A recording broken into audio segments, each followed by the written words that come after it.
Hej, jeg hedder Sara. Jeg er 25 år gammel.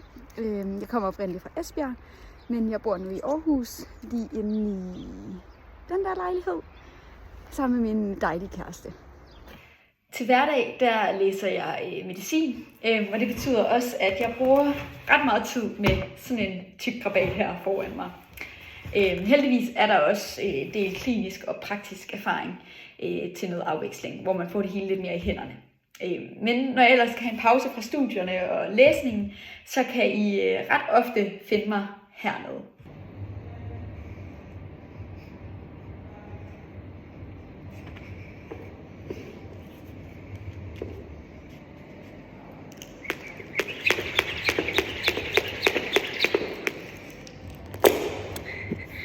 Jeg elsker nemlig at bruge tid hernede i CrossFit, og for mig der er træning faktisk nærmest ren velvære. Det giver mig så meget overskud og energi til min hverdag. Noget andet, der for mig også er ren velvære, det er at stå lige her i køkkenet. Mine venner de stiller ofte spørgsmålstegn ved, at jeg gider at bruge så lang tid på at stå i køkkenet, fordi det måske for mange unge mennesker blot er en sur pligt at lave mad. Men til det må jeg jo bare forklare dem, at for mig er det virkelig noget, jeg nyder og finder rigtig, rigtig meget glæde i.